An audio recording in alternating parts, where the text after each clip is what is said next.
कि a load of 270 kilonewton is carried by a short concrete column 250 by 250 mm in size। 250 by 250 mm क्या है मतलब कि square section है।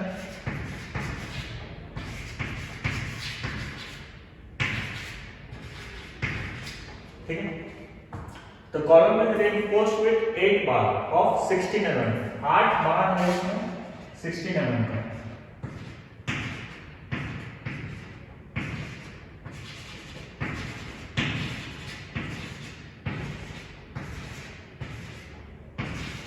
ठीक है, टोटल 8 बार है 16 mm का।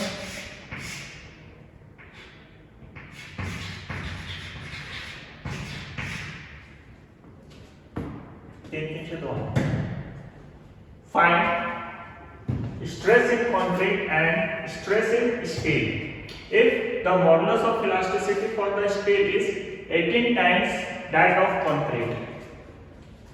कहने का मतलब लोड आपको दिया है 270 किलोमीटर का, क्रॉस सेक्शनल एरिया दिया हुआ है, 8 बार दिया हुआ है और कहता है कि आप stress in concrete stress in steel को फाइंड कीजिए if the modulus of elasticity for the steel, modulus of elasticity for the steel is equal to 18 times modulus of elasticity of concrete. ठीक है, ये स्टेटमेंट है। Second part of question ये कहता है कि ये क्वेश्चन है। सेकंड पार्ट ये कहता है if the stress in concrete is not to exceed 5 MPa, find the area of steel required so that the column may carry a load of 500 kN। पहला पार्ट ये कहता है कि 270 किलोमीटर का इस कॉलम पे लोड लग रहा है जिसका क्रॉस सेक्शन है 250 बाई 250 और 8 से में यूज किया है 16 mm। तो फाइंड कीजिए कि स्टील पे कितना स्ट्रेस जनरेट होगा और कंक्रीट पे कितना स्ट्रेस जनरेट होगा। सेकंड पार्ट ये कहता है कि क्रॉस सेक्शन तो सेम रहेगा लेकिन हम लोड को बढ़ाएंगे, 500 किलोमीटर के लिए बनाएंगे। ठीक है, अभी तक 270 से सह रहा था ना, 500 किलोमीटर के लिए डिजाइन करेंगे, उसमें साइज तो मेरा यही रहेगा और कंक्रीट 5 MPa का लोड 5 MPa का स्ट्रेस सह सकता है। अब बताइए स्टील का एरिया कितना होना चाहिए। ठीक है, सबसे पहले फर्स्ट पार्ट क्या आता है, फर्स्ट पार्ट समझना। डायरेक्ट पूछा है ना, stress in concrete stress in steel, ये निकालना है। देखो ES EC इसको हम ऐसे लिख सकते हैं क्या, ES by EC is equal to 18। ये जो 18 टाइम्स EC था, EC को उठा के इधर ले आए डिवाइड मारिए तो कुछ ऐसे लिखा सकता है और ES by EC भी मॉड्यूलर रेशियो कहलाता है, यहाँ पे फॉर्मूला में पहले लिखवा चुका। ठीक है, तो फर्स्ट पार्ट को सॉल्व करते हैं। सबसे पहले क्या निकालना होगा, क्योंकि फॉर्मूला आपका ये लगेगा P is equals to stress in steel into area of steel plus stress in concrete into area of concrete, जिसमें से ये दोनों अननोन है और यही दोनों को निकालना है। तो एक किसी एक को हमको सब्स्टिट्यूट करना पड़ेगा जिसके लिए हम लोग ये फॉर्मूला यूज करेंगे। तो पहले हम यहीं से स्टार्ट करते हैं। ठीक है, तो stress in steel is equal to ES by EC into stress in concrete.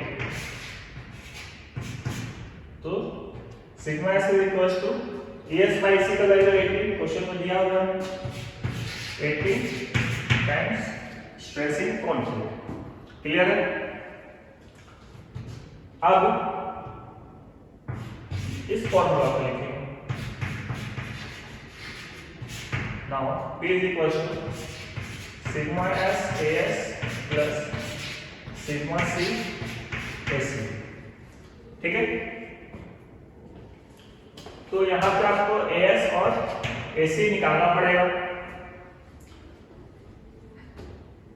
इधर ही निकाल लेते हैं। ठीक है, एरिया ऑफ स्टील क्या हो जाएगा, टोटल 8 पार्ट्स है, 8 मल्टीप्लाइड बाय 5/4 इनटू b का स्क्वायर, डाया कितना 16 का दिया हुआ है ना, 5/4 into 16 का स्क्वायर,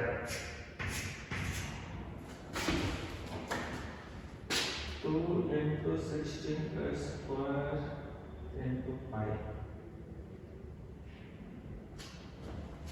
एरिया ऑफ स्टील आएगा आपका 1608.495, ठीक है। एरिया ऑफ कंक्रीट में निकाल लेते हैं, तो एरिया ऑफ कंक्रीट हो जाएगा आपका, देखो टोटल एरिया मतलब 250 गुना 250,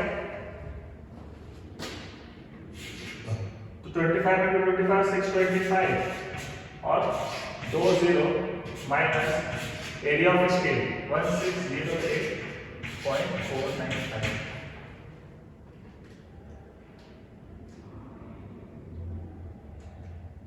ये आपको आएगा 60891.504 mm स्क्वायर, ठीक है। तो area of steel, area of concrete निकाल चुके हैं। पी का वैल्यू दिया हुआ 270 किलोमीटर, स्ट्रेस इन स्टील की जगह पर 18 टाइम्स स्ट्रेस इन कंक्रीट को लिख सकते हैं क्योंकि यहां से वैल्यू दिया हुआ है, तो सब डाटा को पुट करते हैं। P = 270 × 10⁻³ क्योंकि यहाँ किलोमीटर में न्यूटन में लेंगे,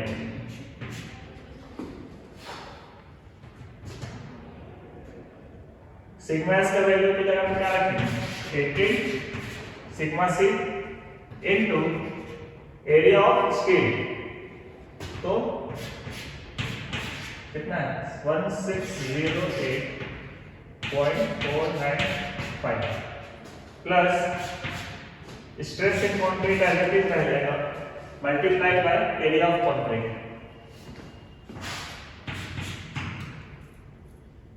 60,891.504, ठीक है।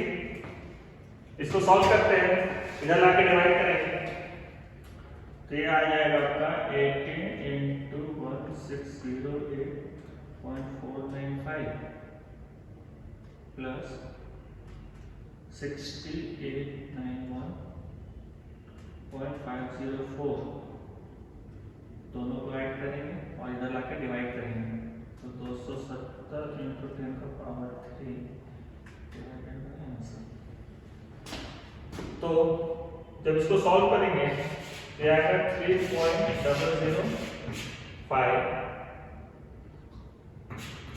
सिग्मा C, ठीक है। कुछ नहीं किया, इसको मल्टीप्लाई किए और फिर दोनों को ऐड किए, ऐड करने के बाद इधर लाएंगे तो डिवाइड में आ जाएगा, तो दिस बटन जो था उसको करेंगे, आंसर आ जाएगा, ठीक है। और इसका यूनिट क्या होगा, डाटा हम न्यूटन और एमएम का रखे हैं, ये आएगा न्यूटन पर एमएम स्क्वायर, ठीक है। अब देखो स्ट्रेस इन कंक्रीट निकल गया है, तो हम ये वैल्यू को यहाँ रख के स्ट्रेस इन स्टील निकाल सकते हैं। पहले यहाँ पे वैल्यू लिख लेते हैं, स्ट्रेस इन कंक्रीट कितना 3.005 न्यूटन पर एमएम स्क्वायर, इसके जगह पर हम मेगापास्कल लिख सकते हैं, ठीक है। और stress in steel is equal to 18 times stress in concrete, तो 18 मल्टीप्लाइड बाय 3.005, तो यह आ जाएगा 54.093 न्यूटन पर एमएम स्क्वायर, ठीक है। ये हुआ फर्स्ट पार्ट का क्वेश्चन का, ठीक है। फर्स्ट पार्ट में कहता था कि लोड 270 किलोन्यूटन का है, 250 बाय 250 का एक सेक्शन है जिसमें 8 रीइंफोर्समेंट यूज करेंगे जो कि होगा 16 mm का। तो हमको निकालना था कि स्ट्रेस कंक्रीट में कितना जनरेट हो रहा है और स्ट्रेस स्टील पे कितना जनरेट हो रहा है, ठीक है। ये निकाल लिया। सेकेंड पार्ट आते हैं, इसको इरेज करते हैं।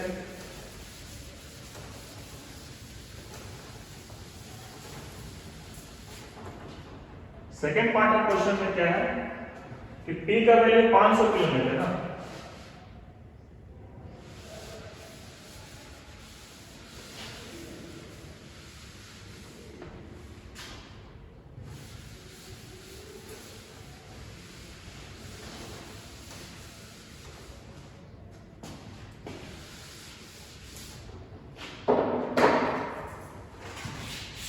सेक्शन सेम है 250 बाय 250, ठीक है। P का वैल्यू अब सेकेंड पार्ट में क्या है, 500 किलोमीटर के लिए 500 किलोमीटर मतलब 5 न्यूटन। लिमिट क्या बोलता है, if the stress in concrete is not to exceed 5 MPa, stress in concrete maximum 5 MPa मतलब न्यूटन पर mm square. Find the area of steel required. AST अपने को फाइंड करना है और लोड तो दिया ही हुआ है 500 × 10⁻3। साथ ही साथ मॉडुलस ऑफ इलास्टिसिटी आएगा ES by EC is equal to 18। वही चीज है जैसे लिखा हुआ है, modulus of elasticity for steel is equal to 18 times that of concrete. ये स्टेटमेंट था। इस स्टेटमेंट से हम इस EC को उठा के इधर ले जाएंगे, ठीक है। डन।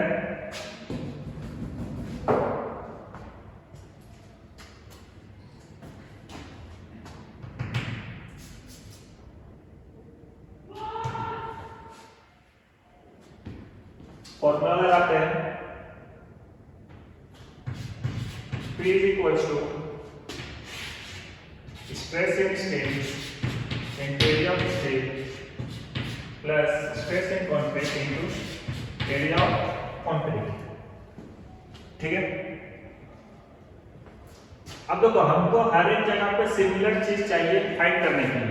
यहाँ पे बहुत सारा अननोन है। सबसे पहले इसको करेंगे तो इसके जगह पे क्या लिख सकते हैं,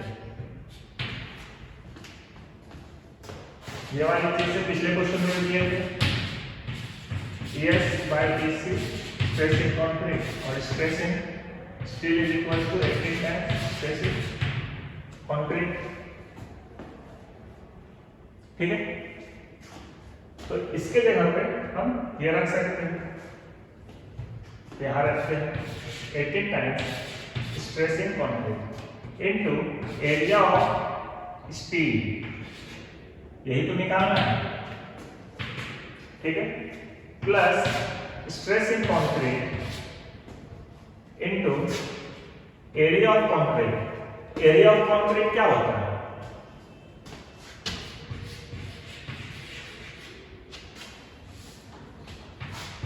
area of concrete is equal to total area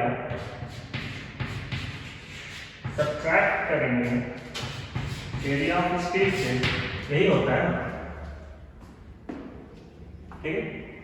area of concrete क्या होगा, इस सेक्शन में एरिया ऑफ कंक्रीट क्या होगा, यहाँ पे 250 बाय 250 का सेक्शन है, तो इस पूरे के एरिया में से जितना भी रिइंफोर्समेंट आएगा एरिया ऑफ स्टील उसको माइनस कर देंगे, शुरू से ही कर दें, ठीक है।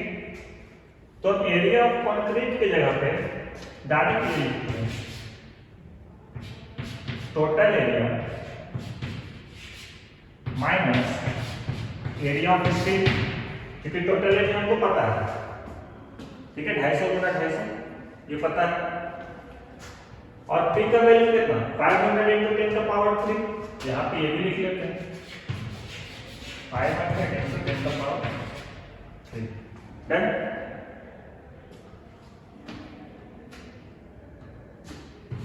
So 500 × 10⁻3 equals to 18 multiplied by stress in concrete। तो मैक्सिमम कितना स्ट्रेस जनरेट कर सकते हैं, 5 दिया हुआ है, यहाँ पे सीधा 5 रखेंगे, ठीक है। एरिया ऑफ स्टील यही तो फाइंड करना है, plus stress in concrete 5 multiplied by total area 250 × 250 625 ठीक है। टोटल एरिया पिछले वाला निकला हुआ था, चेक, पिछले वाले में निकला हुआ था, चेक कर लीजिएगा। एरिया ऑफ स्टील यही तो निकालना, डन। इसको सॉल्व कीजिए, एरिया ऑफ स्टील आ जाएगा 18 5 से 90 area of steel plus this multiplied by this double multiplied by 25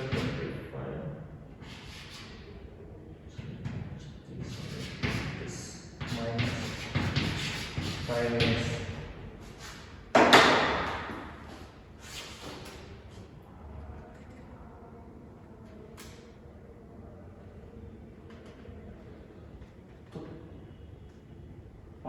into 10 का power 3 minus 31 25 00 divided by 90s minus 7 तो 85s ये आएगा आपका 2205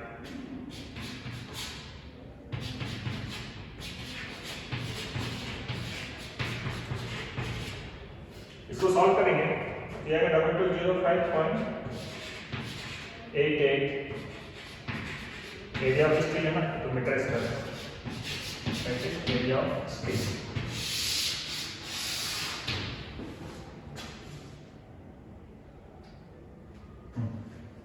ठीक है तो इससे ये समझे कि सेम सेक्शन पे अगर हम को लोड बढ़ाना है पहले 270 पे डिजाइन किया था पहला क्वेश्चन के अकॉर्डिंग उसके जगह पहले हमको 500 किलोमीटर का लोड लगाना होगा और कंप्लीटिंग सेम है सेक्शन सेम है तो हमको स्टील बढ़ा के कितना करना होगा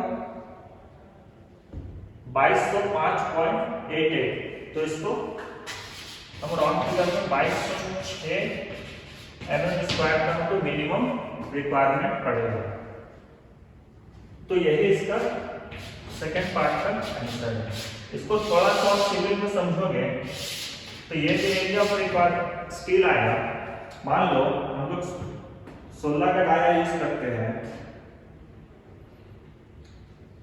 तो कितना नंबर ऑफ बार आएगा ये निकाल सकते हो क्या 16 mm का हम लोग छड़ यूज करेंगे और टोटल रिक्वायर्ड एरिया इतना है तो total number of steel bar आप निकाल सकते हो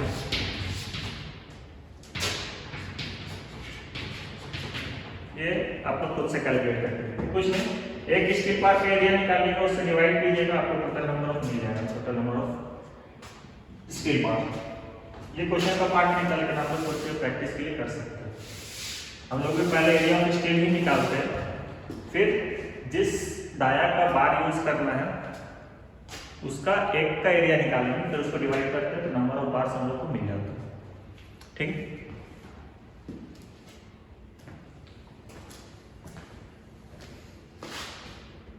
नेक्स्ट क्वेश्चन देखते हैं।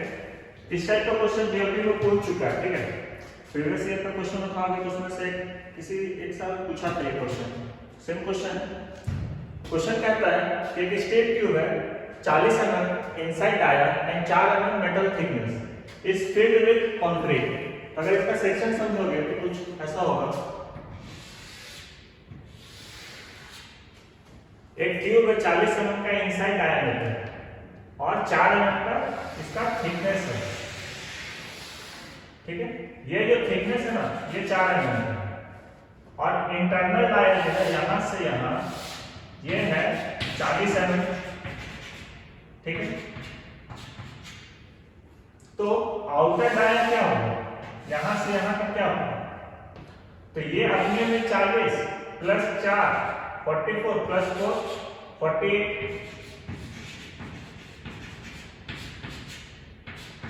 ठीक है ये पूरा स्टील है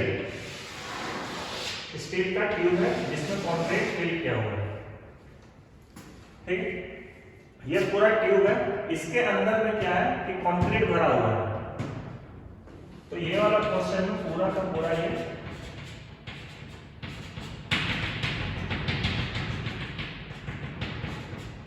ये पूरा कंक्रीट फिलिंग किया हुआ है और ये इस प्लेट का थिकनेस है ठीक है तो आगे क्या कहता है कि determine the stress in each material due to axial thrust of 60 kilonewton axial thrust कहने का मतलब है कि इस पर जो लोड लग रहा है वो है 60 किलोमीटर, 60 into 10⁻³ न्यूटन। क्या निकालना है? Determine the stress in each material, मतलब यहाँ पे दो मटेरियल है ना, कंक्रीट और स्टील। तो स्ट्रेस इन स्टील को हमको फाइंड आउट करना है, स्ट्रेस इन कंक्रीट को हमको फाइंड आउट करना है, ठीक है। और क्या दिया हुआ? टेक ES इक्वल्स टू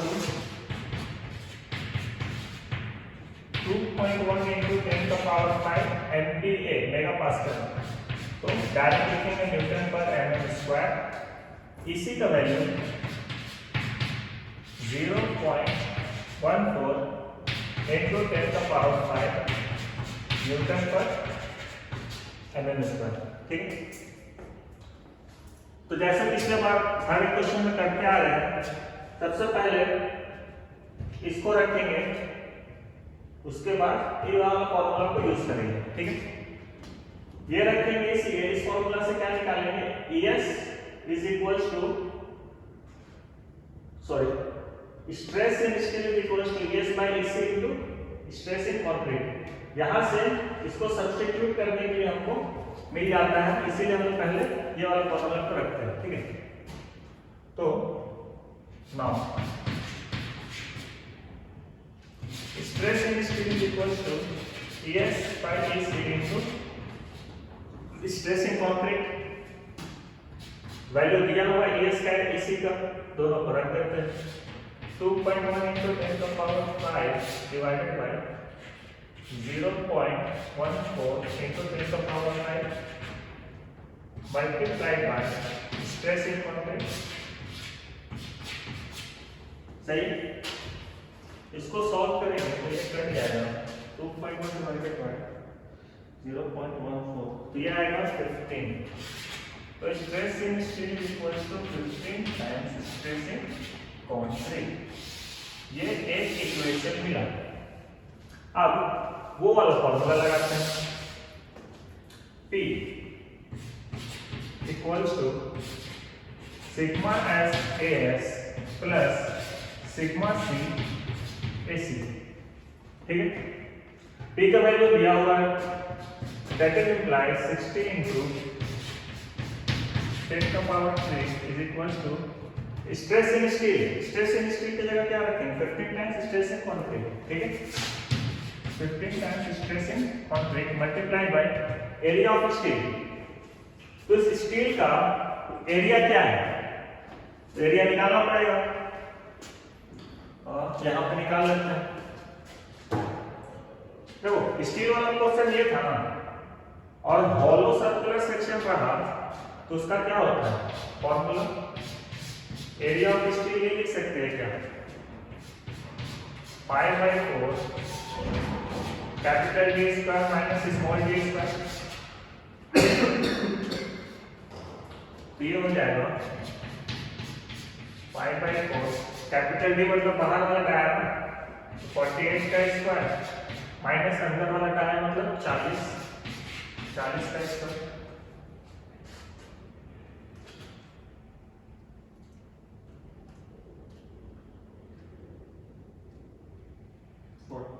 का स्क्वायर माइनस 40 का स्क्वायर,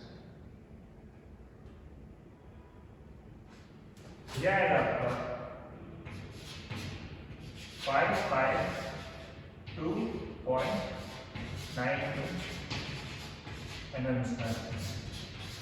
एरिया ऑफ स्टील, ए सिर्फ ए स्टील को एक ही बात कर लिया, ठीक है। एरिया ऑफ स्टील निकल गया, एरिया ऑफ कंक्रीट भी चाहिए। देखो यहाँ पे कोई रिइंफोर्समेंट वाला तो सीन है नहीं, पूरा का पूरा कंक्रीट यहाँ पे भरा गया है, तो एरिया ऑफ कंक्रीट हम डायरेक्ट निकाल सकते हैं π/4 into 40 का square.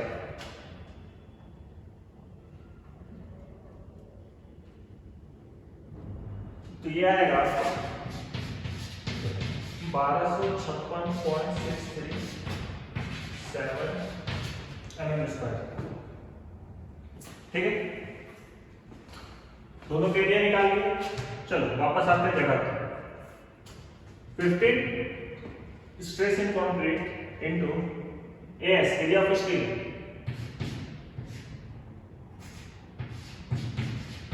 Double 5.92 plus stress in concrete यही तो निकालना है multiplied by area of concrete कितना निकालना है 1256.637 तो इसको सॉल्व करते हैं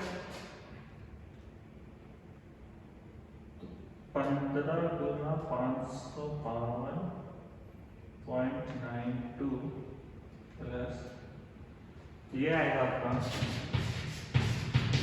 9550.437 इधर जाएगा 16 into 10 का पावर 3 और क्योंकि ये ऐड हो रहा है तो यहाँ पर स्ट्रेस इन कंक्रीट ये वाला क्वेश्चन इधर आएगा तो डिवाइड में आ जाएगा 16 into 10 का पावर 3 डिवाइडेड बाय आंसर तो ये आ जाएगा 6.2824 स्ट्रेस इन कंक्रीट 6.2 ठीक है सिमिलरली 15 गुना ज्यादा होगा ना स्टील पे निकाले थे यहां से equation the stress in steel that is implied stress in steel is equal to 15 times stress in concrete 15 into 6.2824 ये आपको देगा 94.236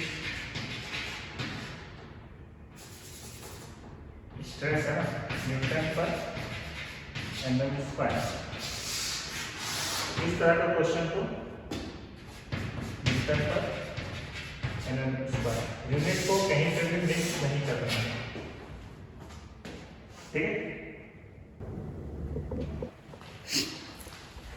देखो अगला क्वेश्चन है एक स्टील ट्यूब है 25 mm एक्सटर्नल डाया है ठीक है एक ट्यूब है जिसका एक्सटर्नल डाया है 25 mm और इसका जो थिकनेस है वो है 3 mm ठीक है मतलब हॉलो ट्यूब है एक्सटर्नल डाया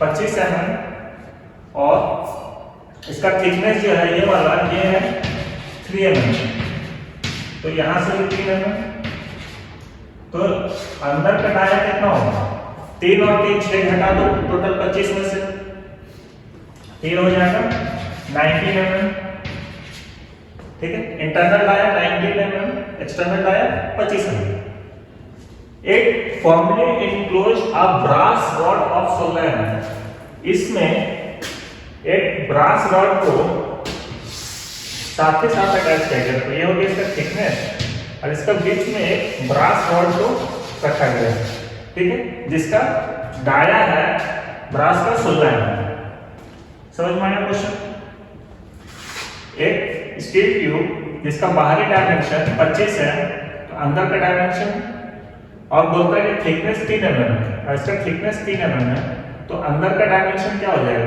3 और 3 6 घटा देंगे तो ये बचेगा 19 mm ठीक है और इसी में एक फॉर्मली इनक्लोज्ड अ ब्रास बार एक ब्रास बार है जो कि 16 mm डायमीटर है ठीक है साइड से देखोगे तो ऐसा दिखेगा clear calculate the safe load carried by the composite material आपको P निकालना है सेफ लोड निकालना है ठीक है if the stress is in steel if the stress in steel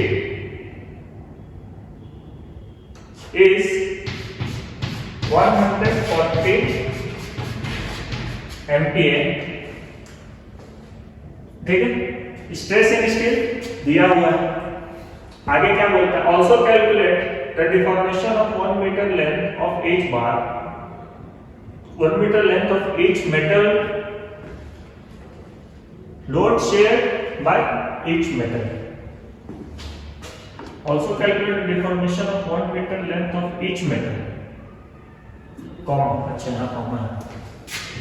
load क्या निकालना है? Also share the deformation of 1 metre length of each rod, मतलब कि डेल्टा एल भी निकालना है और ईच रॉड क्या होता है, मतलब डेल्टा एल फॉर स्टील भी निकालना है और डेल्टा एल फॉर ब्रास भी निकालना है। Take ES equals to 200 GPa, ES का वैल्यू 200 GPa लिखता है ना, तो इंटू 10 का पावर 3 करेंगे, न्यूटन का mm स्क्वायर लिखेंगे। एंड EB क्योंकि ब्रास है इसीलिए B लिख रहा है, कंक्रीट रहता तो C लिखते, ठीक है, स्टील है तो ऐसे लिखते हैं। 100 GPa, 100 इंटू 10 का पावर 3 न्यूटन पर mm स्क्वायर। तो यहाँ पे कैपिटल B लिखे हैं क्योंकि क्वेश्चन में स्मॉल b दिया है, तो स्मॉल b लिखेंगे ब्रास के लिए, ठीक है। ES EB दिया हुआ है, P पूछता है, सिग्मा S का वैल्यू भी दिया हुआ है, तो हम लोग डायरेक्ट ये फॉर्मूला लगा के सबसे पहले इसे का कहानी खत्म कर लेते हैं।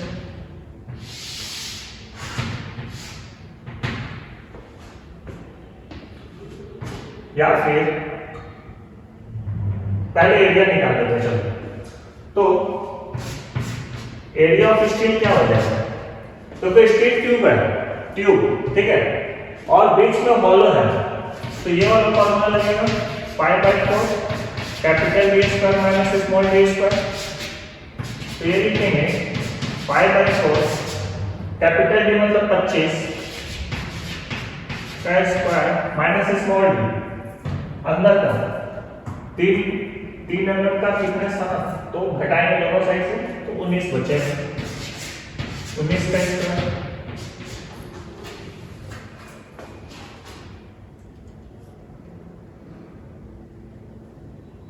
π/4 इंटू 25 का स्क्वायर माइनस 19 का स्क्वायर,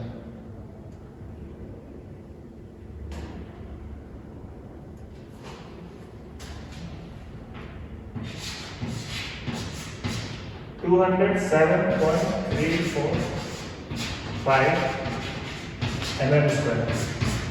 ये area of steel, area of brass भी निकालते हैं, तो ब्रास तो डायरेक्ट कहता है कि एक रॉड है 16 mm डायमीटर, तो π/4 इंटू 16 का स्क्वायर,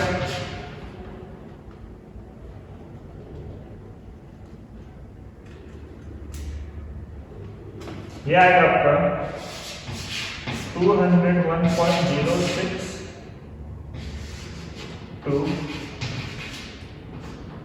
mm स्क्वायर। ये दो निकल गया। अब ये फॉर्मूला लगाते हैं, ये वाला। अब स्ट्रेस का क्योंकि P निकालना, P निकालने के लिए ये फॉर्मूला लगेगा और इस फॉर्मूला के लिए ये दो वैल्यू चाहिए, तो पहले हम इक्वेशन पे लेके आते हैं। Stress in steel is equals to ES by EC होता है, लेकिन यहाँ पे कंक्रीट नहीं है, ब्रास है, तो B लिखेंगे इनटू स्ट्रेस इन ब्रास, ठीक है, कंक्रीट नहीं ब्रास है। देखो यहाँ पे क्या क्या मिल सकता है, सिग्मा S का वैल्यू अपने को दिया हुआ क्वेश्चन 140 MPa, तो हम यहाँ पे डायरेक्ट लिख सकते हैं 140 MPa, 140 न्यूटन पर mm square is equals to ES by EB। ES कितना है 200 इंटू 10 का पावर 3, EB कितना है 100 इंटू 10 का power 3 multiplied by stress in brass. तो इसको काटेंगे तो 2 आएगा ना, 10 पावर 3 10 पावर 3 कटेंगे 200/100, ये इधर आएगा तो ये 2 डिवाइड में आएगा और 140 को डिवाइड करेंगे तो ये बचेगा 70। तो direct stress in brass is equal to 70 newton पर mm स्क्वायर। क्लियर है? Stress in steel 140, stress in brass 70। Clear? Now P निकालना है ना, तो P के लिए क्या लिखते हैं, P equals to sigma S A S plus stress in concrete के यहाँ तो brass into area of brass sigma S 140 multiplied by area of steel 207.345 plus stress in brass 70 multiplied by area of brass 201.062। ठीक है, तो यहां से theta value निकल जाएगा।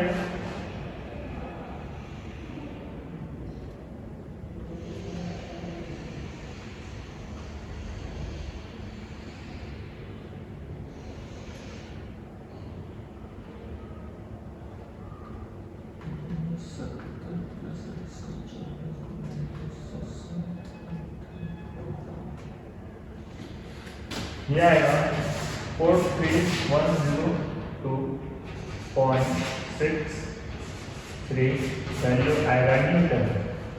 किलो न्यूटन में लिखना है तो यहाँ से 3 डिजिट आगे आ जाएगा, ये कहलाएगा 43.1026 किलो न्यूटन।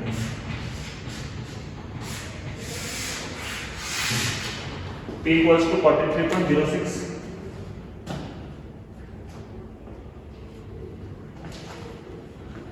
तो 3.1026 43.102 सही है। ठीक है, तो देखो यहां पे P तो निकालना था, लेकिन एक कैच है, कहता है calculate the self load carried by the composite member. मतलब कि हमको हर एक मेंबर का निकालना पड़ेगा। ठीक है, ये तो टोटल लोड एक्ट किया ना, कि टोटल लोड कितना लग रहा है।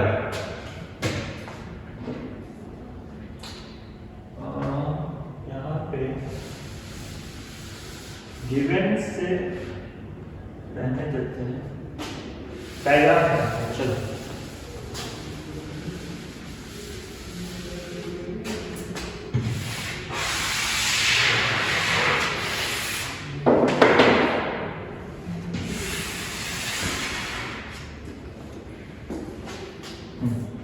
देखो P का वैल्यू तो निकाले, लेकिन P एक कितना, ये टोटल लोड है, लेकिन यहां पर पूछा है कि इंडिविजुअल कितना सहेगा, स्टील कितना सहेगा और ब्रास कितना सहेगा। तो सबसे पहला फॉर्मूला देखो, वहां सबसे ऊपर में लिखा हुआ है P equals to PS plus PC। ठीक है, तो यहां से आप ये समझो कि आप PS को क्या लिख सकते हो, stress is equal to P by A था ना, ऐसा लिखते थे तो PS को क्या लिख सकते थे, stress into area of steel. तो सिग्मा S का वैल्यू पता है अपने को, सिग्मा S का वैल्यू दिया हुआ 140 multiplied by area of steel, ये कितना है 207.345। तो ये आएगा 140 गुना 207.345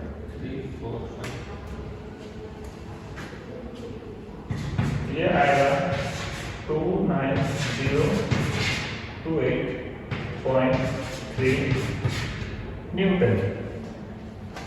ये समझ में आया। सिमिलरली अगर आप स्ट्रेस इन ब्रास का बात करें तो ये फॉर्मूला कुछ ऐसा होगा,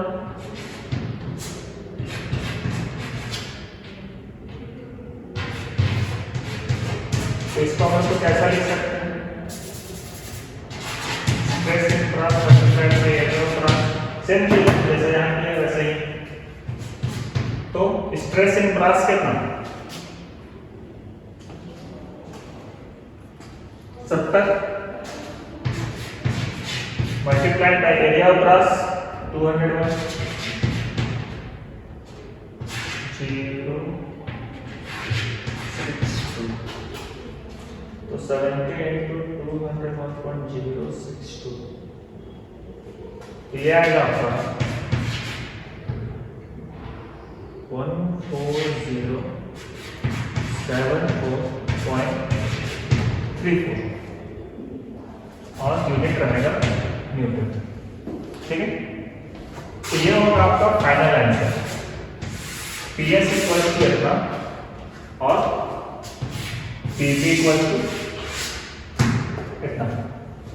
ठीक, अगला पार्ट ये कहता है कि also find the deformation of 1 metre length के लिए निकालना है, मतलब L का वैल्यू दिया हुआ है।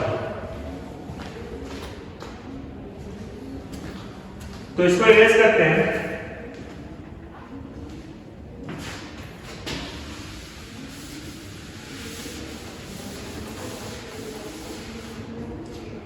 और इसको इरेज करते हैं।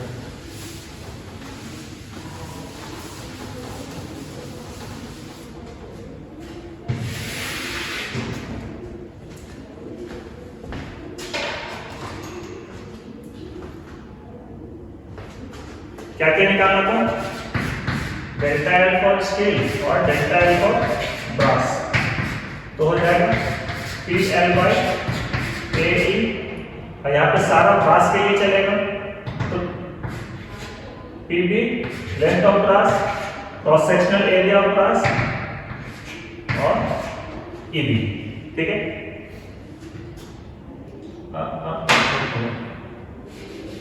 इसको बी कर देते हैं, इसको ऐसे कर देते हैं। ठीक है, ब्रास के लिए लोड भी ब्रास का, लेंथ भी ब्रास का, एरिया भी ब्रास का और इलास्टिसिटी भी ब्रास का। स्टील के लिए PS PL बाई AE और ये भी स्टील। ठीक है, ये फाइंड करना है। तो अगर ब्रास के लिए देखो PP है मेरे पास, लेंथ कहता है 1 मीटर, एरिया हम निकाले हुए हैं, area of brass, E of brass दिया हुआ है 100 GPa, तो बस पुट कर देते हैं। Change in length in brass is equals to PB। Brass का PB 140.74.34 न्यूटन। P हो गया, इनटू लेंथ 1 मीटर के लिए ना, तो 1000 mm, मीटर को mm में चेंज किए। L हो गया एरिया ऑफ ब्रास, ब्रास का एरिया है 201.062 multiplied by ES sorry EB। Brass के लिए EB का वैल्यू 100 GPa, तो 100 into 10 का पावर 3। ठीक है, इसको सॉल्व करोगे चेंज इन लेंथ और ब्रास मिल जाएगा जो कि mm में आएगा, और second part change in length in steel, ये भी तो चाहिए। तो इसके लिए PS ये वाला value 29028.3 load multiplied by length 1 metre के लिए कहा तो 1000 divided by area of steel 207.315 multiplied by ES का वैल्यू यहाँ पे 200 GPa दिया है, तो 200 into 10 का पावर 3। ठीक है, इसको सॉल्व करोगे तो डेल्टा एस मिल जाएगा, यूनिट आएगा mm।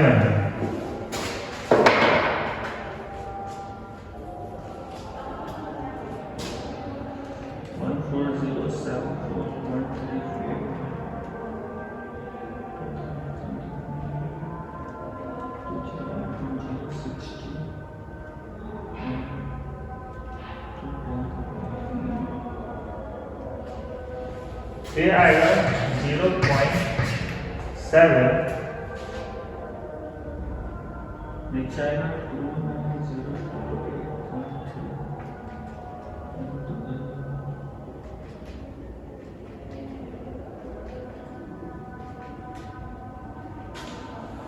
ये भी आएगा 0.7. हाँ ठीक है, और आना भी चाहिए था सेम, क्योंकि दोनों बराबर ही लेके चलेगा, डिफॉर्मेशन भी दोनों में बराबर ही होगा जब लोड लगेगा एक्सियल. ठीक है, अगला जो लेक्चर होगा वो न्यूमेरिकल क्वेश्चन होगा, shear force diagram and bending moment diagram. ठीक है, स्ट्रेस स्ट्रेन से इतने ही क्वेश्चन आता है. इसके अलावा एक वायर का क्वेश्चन आता है, वो वायर वाला क्वेश्चन जब PYQ करेंगे, प्रीवियस ईयर क्वेश्चन को जब लेकर सॉल्व करेंगे, तो फिर उसमें से चेक करेंगे एक दो क्वेश्चन, उतना काफी है. ठीक है.